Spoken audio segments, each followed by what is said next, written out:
यार रात का इस वक्त तकरीबन 1:30 बज रहा है। आधी दुनिया इस वक्त सो रही है और आधी दुनिया टीवी खोल के अपने ड्राइंग रूम में बैठी हुई है, क्योंकि ईरान ने ऑपरेशन ट्रू प्रॉमिस लॉन्च कर दिया है। अपने रेवोल्यूशनरी गार्ड है इस्लामिक, डायरेक्ट अटैक किया है पहली दफ़ा तारीख में, पहली दफ़ा ईरान ने इसराइल पर।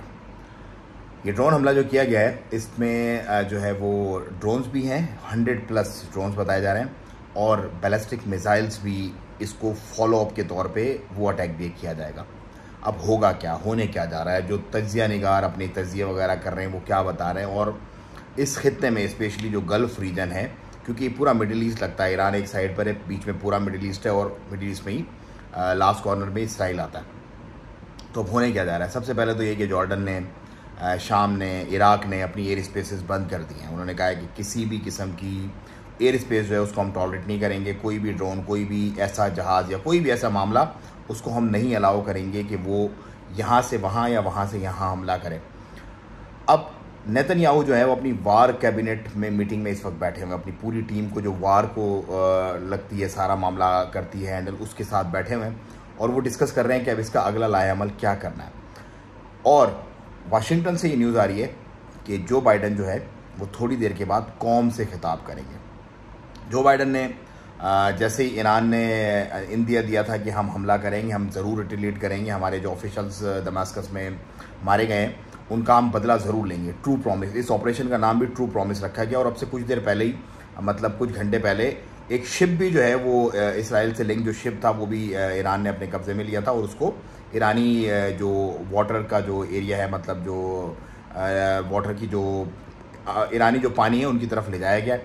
तो वो भी एक इंसिडेंट हुआ। अब जो बाइडन ने क्या करना है, ईरान देखो एक एटॉमिक मुल्क है, एटॉमिक पावर है उसके पास। इसराइल एक एटॉमिक पावर है, और ईरान का जो एटॉमिक एक मामला है वो भी तकरीबन, कुछ लोग कह रहे हैं कि 70% कंप्लीट हो गया और कुछ कह रहे हैं कि कुछ ना कुछ इन्होंने कर लिया। आई डोंट नो उसका क्या बनेगा, लेकिन ये वॉर जो है ये किसी सूरत भी किसी के हक में बेहतर नहीं होगी। इसका अंजाम पता नहीं क्या होगा, लेकिन इसकी शुरुआत मेरा ये ख्याल है कि हो गई है। अब अगर तो ताकतें घुसती हैं अंदर बीच में और सीज़ फायर की तरफ या कोई बच बचाव वाला मामला कोई करवा देती हैं तो हो गया मामला सही। अगर नहीं होता तो पूरे मिडिल ईस्ट में जो नेटो है उसकी भी एयर बेसिस हैं, अमेरिका की भी एयर बेसिस हैं, और अमेरिका ने कहा है कि मैं इसराइल के साथ खड़ा हूँ पूरे पावर के साथ। तो अब इस खित्ते में क्या होने जा रहा है, nobody nose about it, but हम बैठ कर ये दुआ ज़रूर कर सकते हैं कि अल्लाह ताला सबको अपने हिफ्ज़ व अमान में रखे, क्योंकि जंग देखो किसी के लिए भी अच्छी नहीं है। नेतन्याहू वहाँ परेशान है, अपनी वॉर कैबिनेट के साथ बैठा हुआ है। बाइडन अमेरिका में परेशान है, वो थोड़ी देर के बाद उसने मीटिंग करनी है और अपनी कौम से खिताब करना है। ईरानी जो है वो यहाँ पर बैठे हुए हैं, उन्होंने लॉन्च किया हुआ ऑपरेशन। तो सब के सब टेंशन में है। 33 करोड़ लोग तकरीबन जो अमेरिका की आबादी है वो परेशान कि यार हमारा टैक्स पेयर, उनको ज़्यादा मसला ये कि हमारा टैक्स पेयर का पैसा यूज़ होगा, सारी जंग जो जाएगी उसके अंदर पैसा चला जाएगा, फिर दोबारा से उधर मुसीबतें शुरू हो जाएंगी।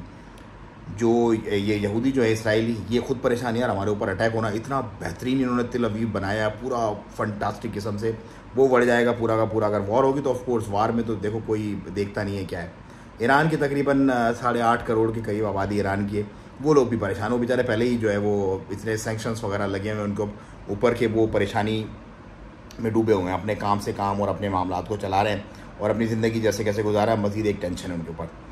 अब इन तीनों का तो चलो ये तो शेयर होल्डर, स्टेक होल्डर है, पूरा जो मिडिल ईस्ट है बीच के अंदर वो खामखा वैसे ही परेशान। मतलब ओमान हो, बहरीन हो, कुवैत हो, कतर हो, सऊदी हो, जॉर्डन हो, इराक हो, शाम हो, लबनान हो, ये यमन हो, ये वैसे ही परेशान, क्योंकि ये सब पूरा का पूरा खित्ता है।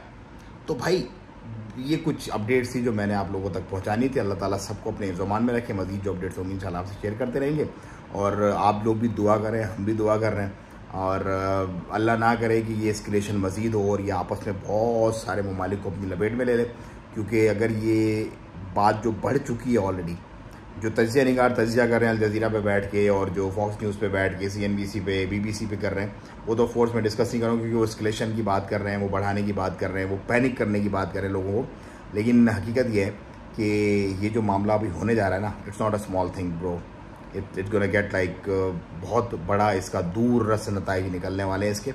अगर तो अफ़ाम तफ़हीम से मसला नहीं हुआ तो world gonna see like a big thing very soon. अस्सलाम वालेकुम व रहमतुल्लाह।